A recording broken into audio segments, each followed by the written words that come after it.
Hoje a gente vai falar, a pedido de um seguidor, sobre um sentimento muito comum e recorrente nas nossas vidas. É sobre o sentimento de culpa. A culpa tem a ver com repreensões, com recriminações ou com críticas que nós fazemos a nós mesmos e que nós fazemos ao que nós estamos pensando, ao que nós estamos sentindo ou a maneiras através das quais nós estamos agindo. Ela acontece geralmente quando a gente sente que transgrediu as nossas normas morais, os nossos valores, os nossos princípios e que com isso a gente teve algum prejuízo, a gente provocou um prejuízo no outro. Algo que a gente fez ou que a gente sentiu, a gente de alguma forma acha que teve uma repercussão no outro e que isso prejudicou o outro. Quando a gente fala de sentimento de culpa, a gente sempre está falando de um outro, ele sempre está relacionado a um outro. E aí, olha que interessante, a gente sente então a culpa quando o nosso modo de ser, o que a gente fez, o que a gente pensou, o que a gente sentiu,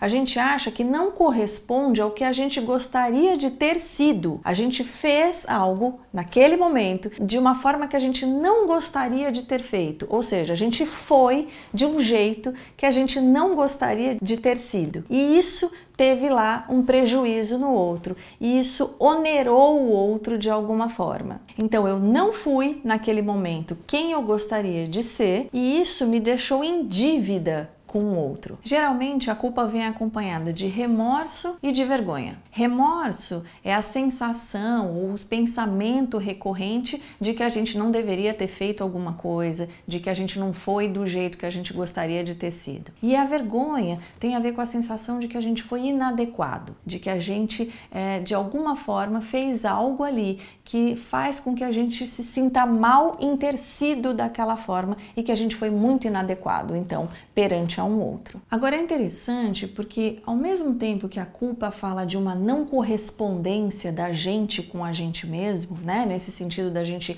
não ter sido algo que a gente gostaria de ser ou quem a gente gostaria de ser naquele momento, então que portanto ela fala de uma falha nossa, né, de algo que ficou faltando, de um vazio, ela diz também de um ato de autonomia e de um ato de liberdade. Aquilo que foi feito, mesmo que não corresponda ao que eu gostaria de ser, ele foi um ato de liberdade, um ato que tem a ver com a minha autonomia, com a minha possibilidade de ser naquele momento no mundo. E nesse sentido, a gente pode também pensar então que negar a culpa significa a gente se sentir um produto das circunstâncias do mundo, a gente se sentir determinado pelas circunstâncias e não um ser que é livre e autônomo, inclusive para cometer falhas e erros. Com isso, eu não estou dizendo que não se deva pedir desculpas, que se deva cometer falhas e prejuízos ao outro deliberadamente. Não é isso que eu estou dizendo.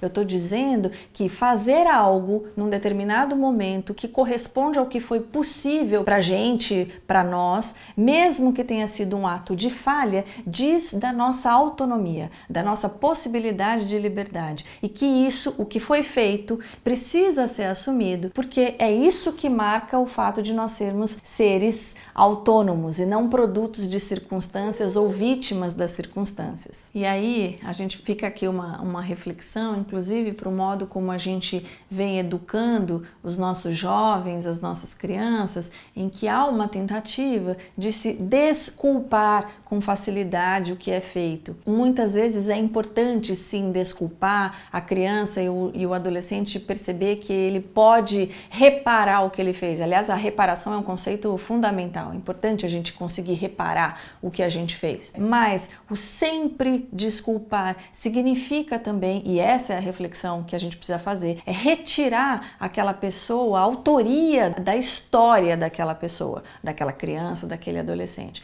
Então não significa que o que foi feito seja irreparável, mas é importante também se assumir o que fez, porque é só assim que a gente se torna protagonista da nossa história. Espero que o vídeo tenha ajudado a refletir e a esclarecer, e eu continuo aqui aguardando mais temas para a gente conversar.